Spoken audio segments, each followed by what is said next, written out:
The morning air on New Terra smelled of metal and sweat. Inside the massive industrial complex, human workers moved between towering machines like they were walking through a garden. Ambassador Krell watched from the observation deck, his arms gripping the safety rail with enough force to leave marks in the metal. Something was wrong here. Terribly wrong. The gravity readings on his wrist device kept climbing. 2.1 standard units, 2.2, 2.3. The numbers made no sense. At this level of gravitational force, his bones should be cracking. His 3 hearts should be struggling to pump blood through his elongated body. Every step should feel like carrying a boulder, yet the humans below worked as if nothing was happening.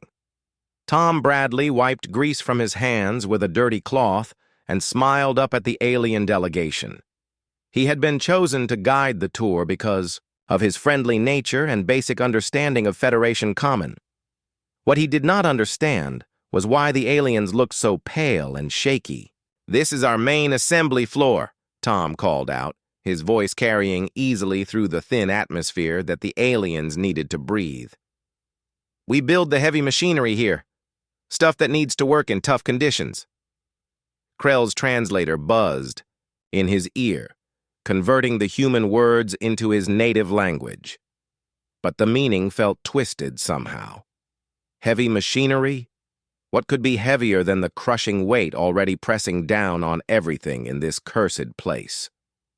The gravity, Krell managed to whisper to his aide, a young female named Vera from the same homeworld. "Are you reading this?" Vera nodded, her silver skin now pale gray with fear. 2.3 standard units, sir. Sustained exposure at this level should kill most known species within minutes. Below them, a human woman named Rachel lifted a metal beam that had to weigh at least 200 kilograms. She carried it across the floor like it was made of paper, chatting with her co-worker about weekend plans. Another human, an older man with gray hair, was working underneath a massive press machine, tightening bolts with tools that looked far too heavy for any reasonable being to handle. "How are they alive?" Vera asked. Krell had no answer. In his 60 years of diplomatic service, he had visited worlds with high gravity before. The record holder had been 1.7 standard units, and that planet had been classified as barely habitable. The delegation had worn powered exoskeletons just to survive the surface landing. Tom noticed the aliens seemed distressed and decided to bring them closer to the action. "Would you like to come down to the floor level? We can show you how the hydraulic systems work." The suggestion made Krell's blood freeze. Going down there would mean leaving the reinforced observation platform. It would mean walking on ground where the gravity was strong enough to crush him flat. "Perhaps we should observe from here," Krell said carefully. Tom shrugged and walked to a control panel. "No problem. I can bring some equipment up here to show you." What happened next would be talked about in Federation councils for decades to come. Tom picked up a standard wrench from his toolkit. To him, it was just another tool, maybe half a kilogram of steel and polymer. He tossed it from hand to hand while explaining how they used it to maintain the machinery. The aliens watched in horror as this human played with an object that, in this gravity, had the effective weight of a small anvil. "We use these for just about everything," Tom said. "Basic maintenance, adjustments, you know." Then his sweaty palm lost its grip. The wrench fell less than 2 meters, but it struck the reinforced alien observation platform with the sound of a cannon shot. The impact sent vibrations through the entire structure. Cracks appeared in the supposedly unbreakable, transparent aluminum viewing panel. Sparks flew from damaged electronics. Krell and his aide were thrown to their knees by the shockwave. Emergency alarms began wailing throughout the facility. Human workers looked up in confusion, wondering what could have caused such a massive impact. Tom stared at the damage in complete bewilderment. "I am so sorry," he said, rushing to help the alien stand. "I had no idea the platform was so fragile. Are you hurt?" Fragile. The platform had been rated to withstand meteor impacts. It was built from materials that could survive the surface conditions of gas giants, and this human called it fragile. Krell tried to speak, but found his voice had abandoned him. The simple act of standing up in this crushing gravity felt like climbing a mountain. His vision blurred at the edges as his circulatory system struggled to function. "We need medical assistance," Vera managed to say into her emergency communicator. Within minutes, the complex was swarming with human medical personnel and Federation emergency responders. The humans moved with quick efficiency, their actions seeming supernaturally fast in the heavy gravity. The alien medics, meanwhile, could barely function even with their powered assistance suits. Dr. Lisa Chang, the facility's chief medical officer, ran every scan she could think of on the alien visitors. "Their physiology is completely different," she explained to Tom while the aliens recovered in a specially prepared low-gravity medical bay. "Their bones are hollow, like birds. Their muscles are designed for efficiency, not strength. What feels normal to us is literally crushing them." The implications hit Tom like a physical blow. "You mean just being here could have killed them?" "Not could have. Should have.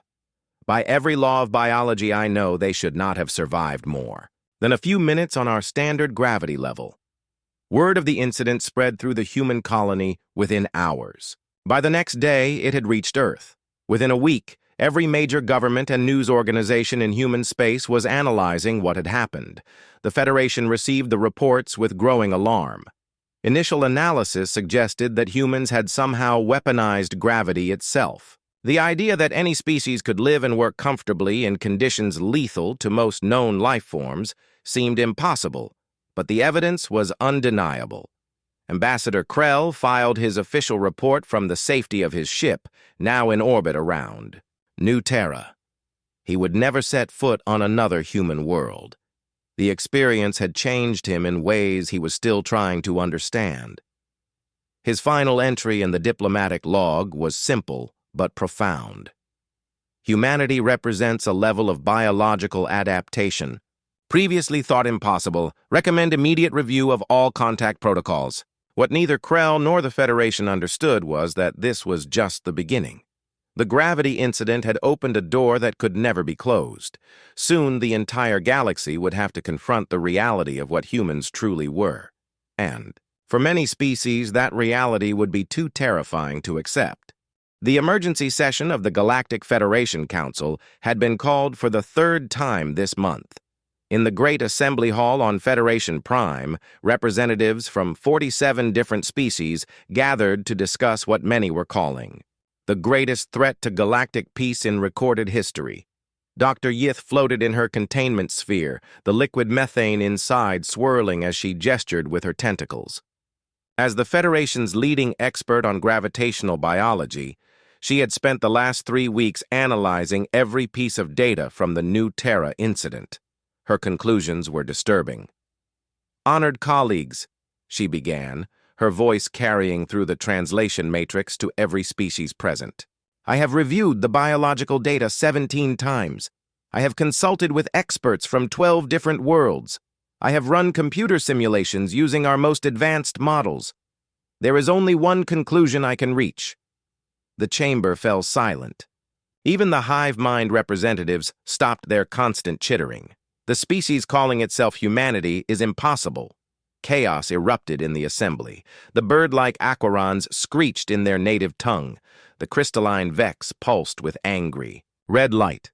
The plant-based verdans rustled their leaves in what could only be described as panic.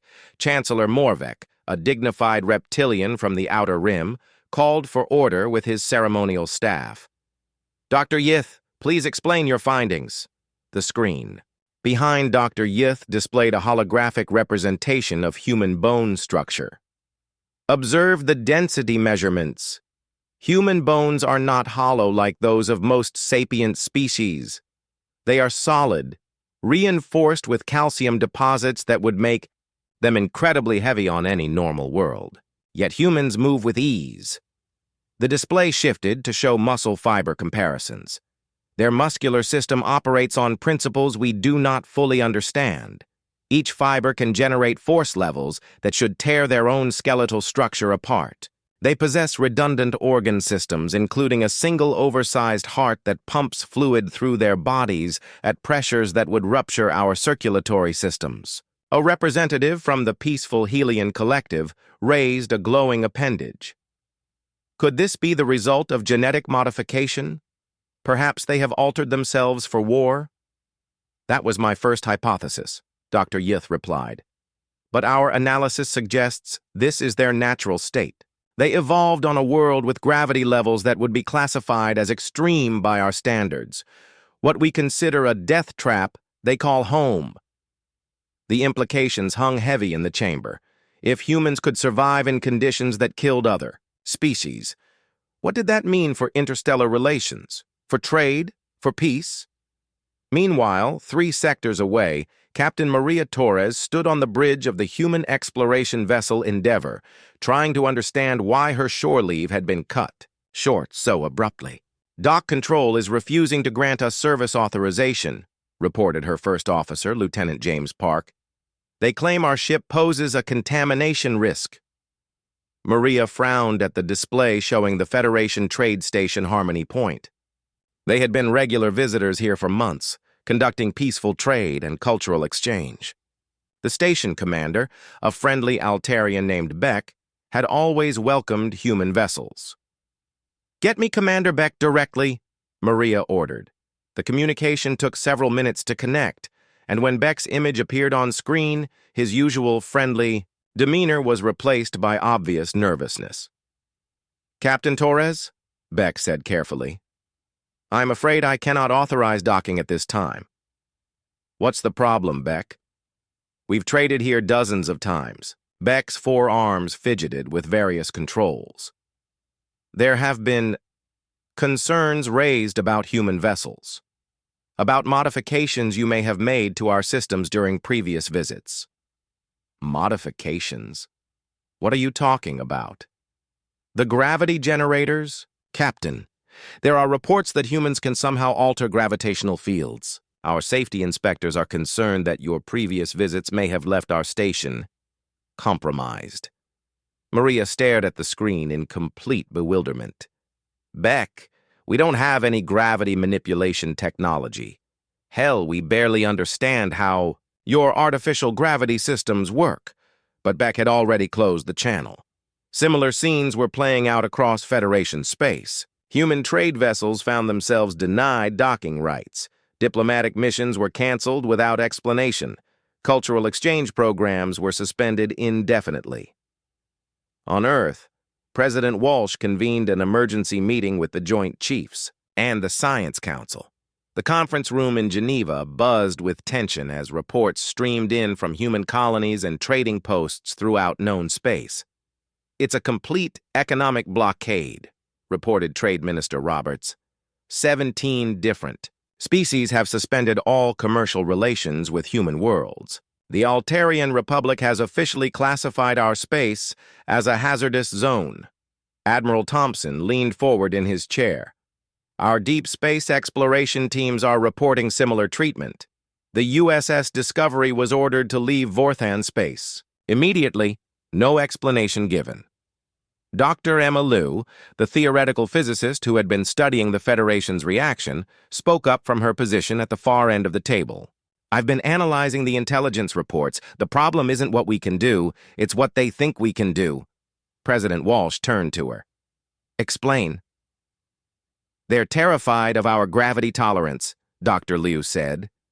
"But they don't understand it's just biology. They think we have some kind of technology. Some reports suggest they believe we can weaponize gravity itself." The room fell quiet as the implications sank in. "So they think we're some kind of gravity wizards?" Admiral Thompson asked. "Worse," Dr. Liu replied. "They think we're gravity wizards who are pretending not to be.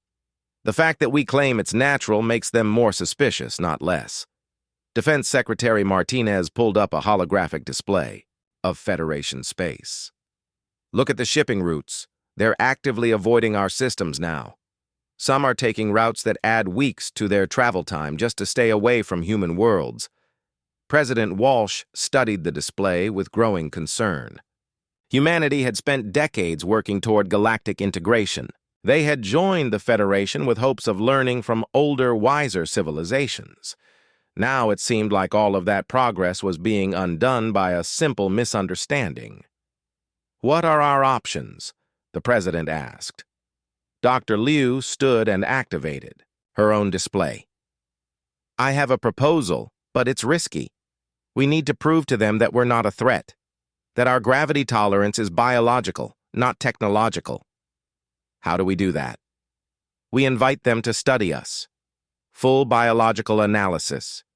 Complete. Transparency about our capabilities and limitations.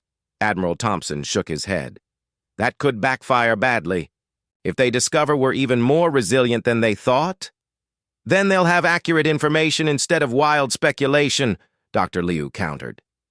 Right now, their fear is based on mystery. The unknown is always more terrifying than the known. As the meeting continued late into the night, similar discussions were taking place on every human world. Families worried about their future in a galaxy that suddenly seemed hostile. Scientists worked around the clock to understand how their basic biology had become a source of galactic terror, and throughout Federation space, the rumors continued to spread. Humans who could walk through crushing gravity. Humans who could supposedly alter the fundamental forces of nature. Humans who might be far more dangerous than anyone had ever imagined. The fear was growing, and with it, the isolation of humanity from the galactic community they had worked so hard to join. The cargo freighter New Hope drifted silently at the edge of the Kepler system, its human crew staring at the massive Federation blockade that had appeared overnight. Captain Beth Rodriguez counted at least 30 alien vessels arranged in a perfect sphere around the approaches to human space. "They're not responding to our communications," reported her communications officer, Ensign Taylor. "Every frequency we try gets nothing but static." Beth had been running cargo between human and alien worlds for 5 years. She knew most of the captains in the Federation merchant fleet by name. Now those same beings who had shared drinks and stories with her crew were treating her like a plague ship. "Take us to the nearest Federation outpost," she ordered. Sigma. Station should still be neutral ground.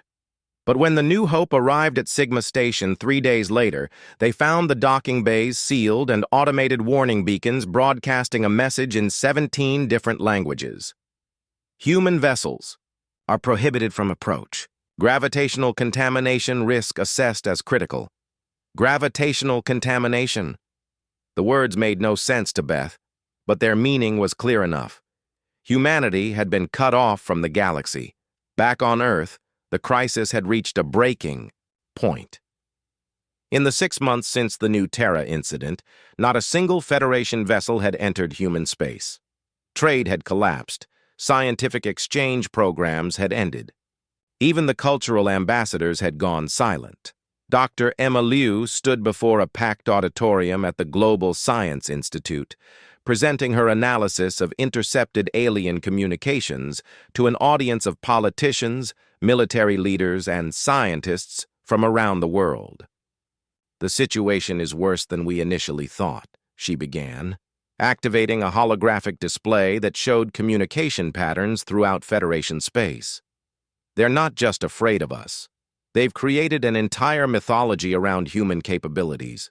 The display showed translated excerpts from alien news broadcasts and official reports. Dr. Liu highlighted several key passages. The Altarian Ministry of Defense has issued warnings about gravity manipulation weapons. The Acheron Scientific Council published a paper titled "The Impossibility of Natural High-G Adaptation." Most disturbing is this report from the Crystalline Collective, which refers to humans as the species that bends space-time to their will. President Walsh, attending virtually from his office, spoke up from the main screen. "Dr. Liu, is there any basis for these fears? Any possibility that we do have capabilities we're not aware of?" "Mr. President, I've spent 6 months studying this question. We have no gravity manipulation technology. What we have is evolution. Our ancestors survived on a high-gravity world for millions of years. Our bodies adapted. That's not magic, it's biology. General Patricia Moore, head of Space Command, raised her hand. What about the military implications? If they think we can weaponize gravity, are they preparing for war? Dr. Liu's expression grew somber. That's the worst part, General. They're not preparing to fight us. They're preparing to contain us. The blockade isn't military in nature. It's a quarantine. She switched the display to show shipping routes throughout Federation space. Vast areas were now marked in red, indicating zones where Federation vessels would not travel. They've effectively written off entire regions of space just because. They're near human colonies. The economic cost to the Federation is enormous, but they're willing to pay it to keep us isolated. From his seat in the front row, Dr. Robert Kim, a xenopsychologist who had worked extensively with alien cultures, stood up. Emma, what would it take to convince them they're wrong? That's the million-credit question, Bob. I've been working on a proposal, but it's risky. The auditorium fell silent as Dr. Liu activated a new presentation. We need to prove that our gravity tolerance is natural, not technological. That means opening ourselves up to complete scientific scrutiny, full biological analysis by Federation, scientists, unrestricted access to our medical data, complete transparency about our physical capabilities. The reaction was immediate and loud. Military representatives worried about revealing human vulnerabilities. Politicians feared the loss of negotiating advantages. Scientists questioned whether such openness would help or make things worse. The problem, Dr. Liu continued once the noise died down, is that partial information hasn't worked. The more we try to explain, the more suspicious they become. They think we're hiding something because what we're claiming seems impossible to them. President Walsh's voice cut through the discussion. Dr. Liu, what are the chances this transparency approach would work? Unknown, sir. But I can tell you what happens if we don't try. Complete isolation. Humanity becomes a galactic pariah, cut off from the knowledge and resources of 47 different civilizations. As the meeting continued, similar discussions were taking place on colony worlds throughout human space. On New Terra, the site of the original incident, Governor Reynolds was dealing with a different problem entirely. The psychological impact is significant, reported Dr. Sarah Chen, the colony's chief psychologist. Our people are starting to question their own nature. Children are asking their parents if they're monsters. Adults are wondering if there's something wrong with being human. The isolation was taking its toll in ways no one had anticipated. Human explorers, who had always taken pride in their adaptability and resilience, were beginning to see those same traits as curses that separated them from galactic civilization. But in the outer systems, where human colonies had always been, more independent, a different sentiment was growing. On the mining world of Haven's Rest, the local population had a more defiant response to the Federation's fears. Let them be afraid, declared Mayor Jackson at a public assembly. We've been taking care of ourselves out here for decades. If they want to cut us off, that's their loss. The sentiment was echoed on frontier worlds throughout human space. These were people who had carved homes out of hostile environments, who had learned to thrive in conditions that would challenge even other humans. To them, the Federation's fear seemed less like a crisis and more like proof that humanity was tougher than anyone had realized. Yet even among the defiant voices, there was an underlying sadness. Humanity had dreamed of joining a galactic community for generations. The discovery that they were not alone in the universe had been the greatest moment in human history. Now that dream seemed to be crumbling because of something as basic as their own biology. Dr. Liu's proposal gained support as the weeks passed and the isolation continued. Trade with non-Federation species had helped offset some economic losses, but it wasn't enough. Humanity needed allies, and that meant finding a way to bridge the gap of fear and misunderstanding. The breakthrough came from an unexpected source.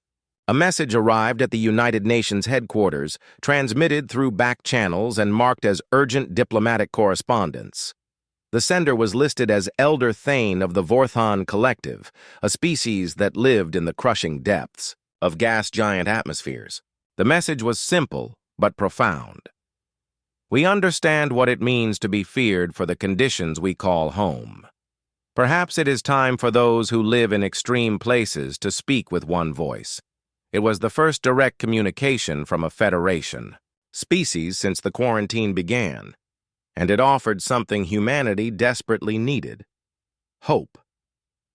The meeting took place in the most unlikely location imaginable, a derelict space station orbiting a dead star in the neutral zone. Elder Thane had chosen the location specifically because it was abandoned by most species, considered too dangerous for regular occupation due to radiation and gravitational anomalies. For the Vorthons, it was merely uncomfortable. For humans, it was manageable with basic environmental suits. Ambassador Helen Wright had volunteered to represent humanity in this unprecedented meeting. As she floated through the station's poorly maintained corridors, she wondered what kind of being would willingly live in the crushing depths of a gas giant and call the humans kindred spirits.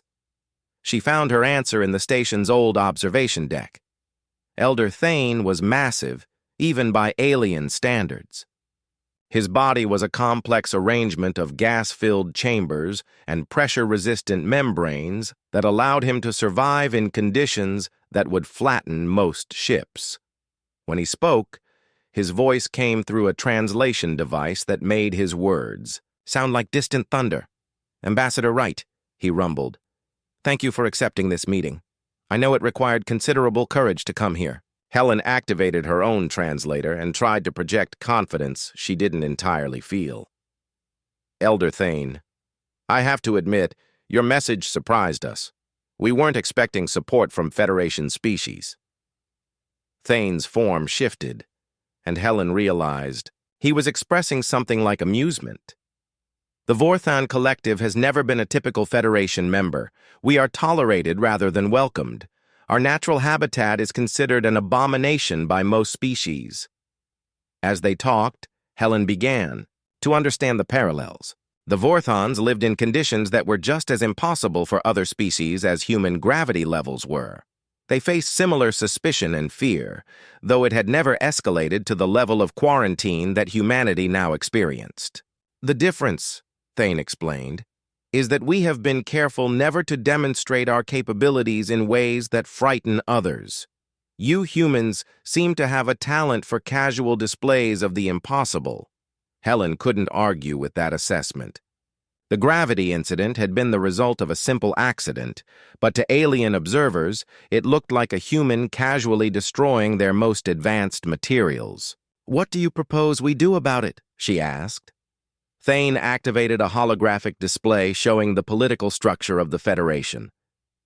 "Fear spreads like a poison through the galactic community, but so does understanding, if properly introduced. We need allies among the species who understand what it means to live in extreme conditions." Over the next several hours, Thane outlined a plan that was both simple and revolutionary. Instead of trying to convince the mainstream Federation species that humans were harmless, they would build a coalition of the galaxy's outcasts and extreme environment dwellers. "The Nereids live in crushing ocean depths," Thane explained. "The silicon-based rockwalkers thrive in volcanic environments that would melt most organic life. The deep miners spend their lives in asteroid cores where the pressure and radiation would kill others instantly." Helen began to see the potential. These species would understand that extreme doesn't mean dangerous. Exactly. And if we can build trust among the extreme environment species, we can gradually expand that understanding to the broader Federation. The plan required careful coordination. Each species would need to be approached individually, their specific concerns addressed, and their cooperation earned rather than demanded. The first breakthrough came 3 months later when a Nereid delegation agreed to visit a human underwater research station on the ocean world of Aquatica.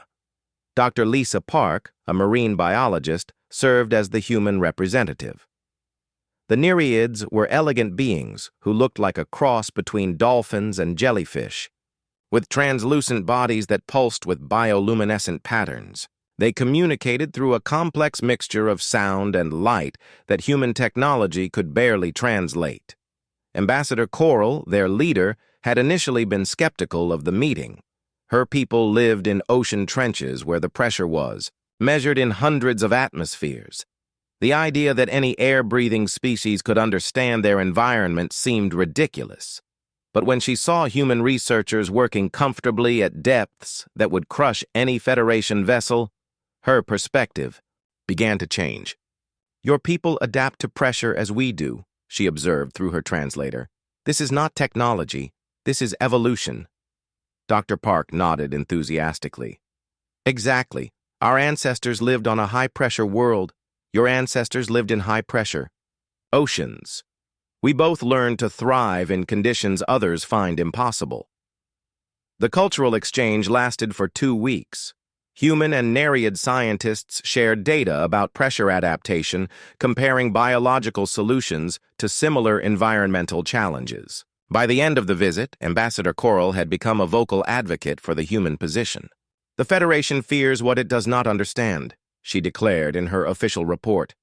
"But understanding is possible when approached with wisdom rather than prejudice." News of the successful Nereid exchange spread through the extreme environment species network that Elder Thane had been carefully building. The Rockwalkers agreed to meet with human geologists on a volcanic world. The deep miners invited human engineers to tour their asteroid mining operations. Each successful exchange built momentum for the next. Species that had been isolated by their extreme habitats began to see themselves as part of a larger community united by their ability to thrive where others could not. The mainstream Federation, however, was not pleased with these developments. Chancellor. Morvek called an emergency session to address what he termed the contamination of neutral species by human influence. The humans are systematically compromising species that were previously isolated from their dangerous influence, he declared to the assembled representatives. This cannot be allowed to continue. But when the vote was called to extend the quarantine to species that had conducted exchanges with humans, something unexpected happened. The extreme environment species, led by Elder Thane and Ambassador Coral, formed a voting bloc that had never existed before. "We will not be punished for choosing understanding over fear," Elder Thane declared. "The Vorthon Collective formally objects to any expansion of the human quarantine." One by one, the other extreme environment species added their objections. The silicon-based rockwalkers, the deep miners, the pressure-adapted Nereids, even some species that hadn't yet met with humans, but had been inspired by the reports of successful exchanges. For the first time since the gravity incident, the Federation faced organized opposition to its human policy. The vote failed by a narrow margin, but the political landscape had changed fundamentally. The extreme environment species had found their voice, and they were using it to challenge the assumptions that had dominated Federation thinking. Ambassador Wright, attending the session as an observer, watched with amazement as species that had been marginalized for generations suddenly became the center of Federation politics. "You've done something remarkable," she told Elder Thane afterward. "You've given them hope." "No," Thane replied. "You humans gave them hope. You showed them that being different doesn't mean being alone. We simply helped them realize it." For Coalition was still small, representing less than a quarter of Federation membership. But it was growing, and more importantly, it was unified by a common purpose, proving that diversity of adaptation was a strength, not a threat. The stage was set for a confrontation that would determine not just humanity's place in the galaxy, but the future of how the Federation dealt with any species that dared to be different.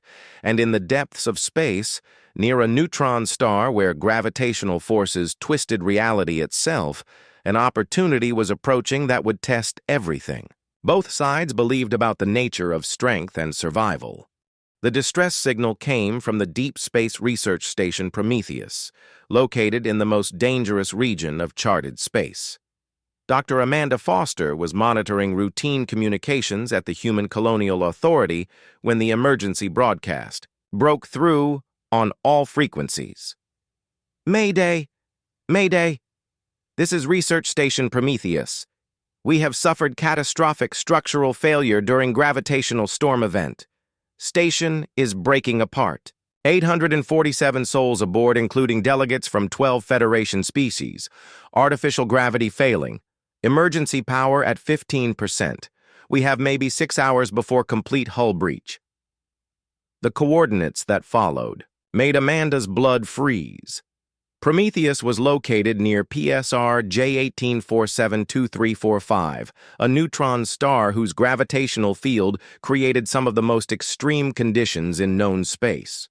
The research station had been built there specifically to study how different species handled extreme gravitational environments. Ironically, as part of a Federation project to better understand human physiology, now it was a death trap. Admiral Rebecca Thompson was in the war room within minutes of receiving Amanda's call. The holographic display showed the location of every human vessel within 50 light-years of the disaster site. "What do we have in the area?" she asked her operations chief. Commander David Park, a veteran of deep space rescue operations, pulled up the ship listings. The exploration vessel Discovery is closest, about 8 hours out. The heavy cruiser Endeavour could be there in 12 hours. But Admiral, he paused, studying the gravitational readings. The conditions around that neutron star would tear apart most Federation vessels. Even our ships will have trouble. Admiral Thompson studied the data. The gravitational field near Prometheus was currently fluctuating between 4 and 7 standard gravity units due to the neutron star's magnetic field interactions. For humans, it would be challenging but survivable with proper equipment. For most Federation species, it would be instantly lethal. Contact Captain Rodriguez on the Discovery. Tell her she's authorized to attempt rescue operations, and get me Elder Thane on emergency channels. If we're going to save Federation citizens, we need to coordinate with their people. The response from Elder Thane came faster than expected. Admiral Thompson, the Vorthan Collective is dispatching our deep-pressure vessel Depthwalker to assist. We can survive the gravitational conditions, though it will be difficult. What about the other Federation species? Can they mount a rescue operation? There was a long pause before Thane responded. Admiral, Federation Emergency Response has classified the area as unsurvivable. They are not sending ships. The implications hit Admiral Thompson like a physical blow. The Federation was abandoning nearly 850 of their own people because the rescue was too dangerous for their vessels to attempt. Then it's up to us, she said grimly. Captain Nina Rodriguez had been in command of the Discovery for 3 years, but she had never faced anything like this. As her ship approached the neutron star system, the gravitational readings on her instruments climbed steadily higher. "Hull stress is increasing," reported her chief engineer, Lieutenant Sam Hayes. "We're at 4.2 standard units and climbing. The Federation delegates we're supposed to rescue wouldn't survive what we're flying through right now." On the main view screen, the crippled research station came into view. Prometheus had been a magnificent structure, a joint symbol of Federation scientific cooperation. Now it was a twisted wreck, pieces of hull spinning away into the neutron, stars crushing embrace. "How many survivors?" Rodriguez asked. Her communications officer, Ensign Rachel Kim, looked up from her console with tears in her eyes. "Captain, we're reading life signs from multiple species, but they're in the sections with the most structural damage. The parts of the station that are still intact, they don't have life support." Rodriguez understood immediately. The survivors were trapped in areas where the artificial gravity had failed, subjecting them to the neutron star's natural gravitational field. Any rescue attempt would require her crew to enter those same conditions. "All hands, this is the captain," she announced over the ship's communication system. "We have a rescue operation unlike anything in human history. The people we're trying to save are trapped in gravitational conditions that would kill most species instantly. But they're counting on us because we're the only ones who can survive long enough to reach them. The response from her crew was immediate and unanimous. Every single person aboard volunteered for the rescue teams. The operation that followed would be studied in military academies for generations.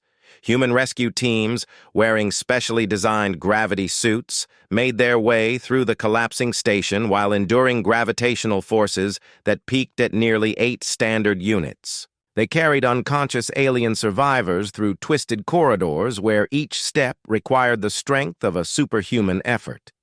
Commander David Park led the largest rescue team into the station's central hub, where sensors indicated the highest concentration of survivors. The gravity here was so intense that their boots left permanent impressions in the metal flooring with each step. "Contact," called out Sergeant Maria Santos from ahead. "I've got 23 Altarians in emergency hibernation pods. They're alive but unconscious." The Altarians were the lucky ones. Their species had evolved a hibernation response to extreme stress that allowed them to survive conditions that would otherwise kill them. But moving them would require carrying each pod through corridors where the gravity made every step feel like climbing a mountain. "Teams 2 and 3, we need stretcher protocols," Park ordered through his communicator. "Remember, what feels heavy to us will feel impossible to our Vorthon allies. We handle the high-gravity extractions." Elder Thane's ship, the Depth Walker, had managed to dock with the less damaged sections of Prometheus. The Vorthons could survive the gravitational stress, but their bulky pressure suits made them slower and less maneuverable than the human rescue teams. "Human Commander Park," Thane's voice rumbled through the communicator. "My teams have secured the Nereid survivors from Section C. Your people's speed in these conditions is remarkable." What Thane didn't mention was how his own people were struggling with conditions that the humans handled with relative ease. The Vorthons were adapted to pressure, not gravity, and the distinction was proving crucial. Hours passed as the rescue continued. Human teams penetrated deeper into the collapsing station than anyone had thought possible.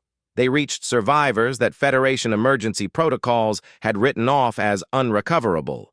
Lieutenant Hayes found a group of crystalline Vex trapped in a research lab where the gravity was fluctuating between 6 and 9 standard units. The Vex were conscious but paralyzed, their mineral-based bodies unable to cope with the crushing force. "I've got you," Hayes said, though he knew they couldn't understand him without translation equipment. He began the careful process of moving each Vex to a transport pod, his muscles straining against gravity that would have liquefied most organic species. As he worked, one of the Vex managed to activate a personal communicator. Through the static and interference, a translated voice emerged. "Impossible. How do you move in this crushing force?" Hayes paused in his work, looking at the alien being who had probably spent months studying human physiology as part of the research station's mission. "It's just who we are," he said simply. "But right now, that's what's going to get you home." The final rescue came from the station's command center, where Captain Rodriguez herself led a team to extract the senior research staff. The gravity here was the most extreme of all, peaking at nearly 10 standard units as the neutron star's magnetic field reached maximum intensity. Dr. Yith, the same Federation scientist who had declared humans impossible months earlier, was found floating in her emergency containment sphere. The sphere's systems had failed hours ago, but she had somehow managed to remain conscious despite conditions that should have killed her instantly. "Dr. Yith," Rodriguez said through her helmet communicator, "we're here to get you out." The scientist's tentacles moved weakly in her methane environment. "Captain Rodriguez, how are you standing? The gravitational force here is beyond the survival threshold of any known species." "Any known species except humans," Rodriguez replied, carefully securing the containment sphere to her gravity suit. "Turns out being impossible has its advantages." The evacuation took 12 hours total. When it was over, 847 beings from 12 different species had been rescued from conditions that Federation emergency services had declared unsurvivable.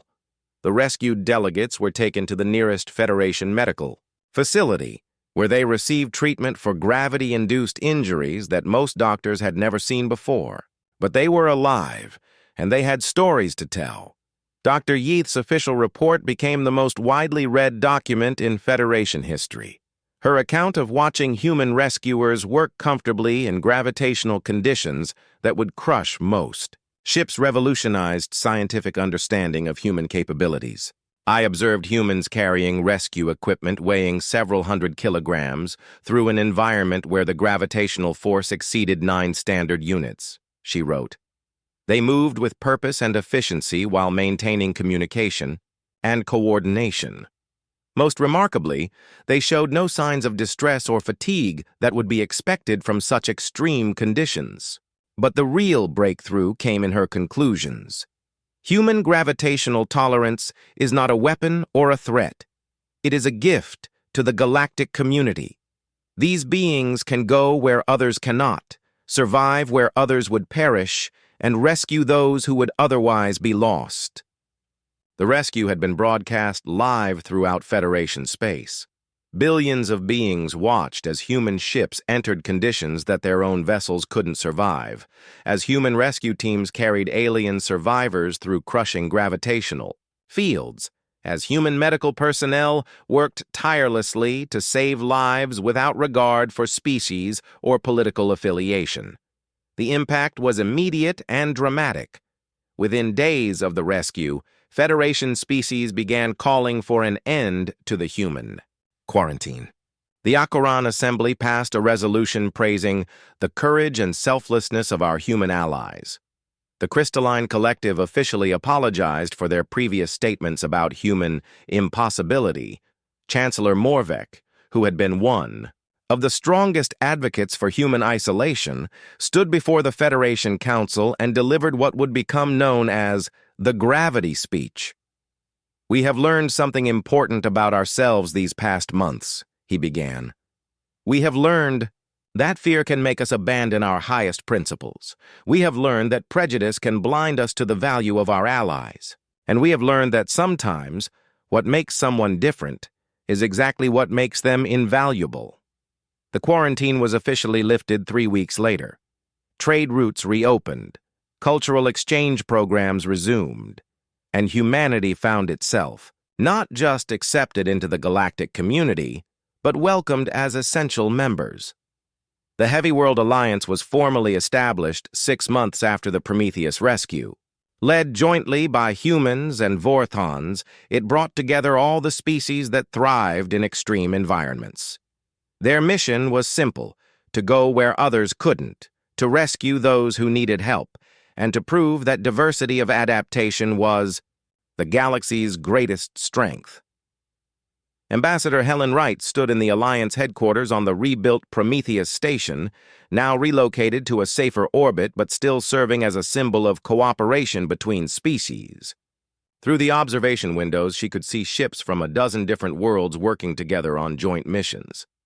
Elder Thane joined her at the window, his massive form dwarfing even the reinforced viewing area. "Do you ever wonder what would have happened if that wrench had not fallen?" he asked. Wright smiled at the memory of how it all began. "Sometimes. But I think we would have found our way to this point eventually. The galaxy needs all kinds of strength, not just the kind that's comfortable and familiar." "Indeed," Thane rumbled, "and perhaps that is the greatest lesson of all, that what seems impossible to some may be essential to all." Outside the station, a human rescue ship was departing on another mission to retrieve stranded researchers from a high radiation zone near a black hole. It would be dangerous work in conditions that would kill most species instantly. But for humanity, it was just another day of proving that being different wasn't something to fear. It was something to celebrate.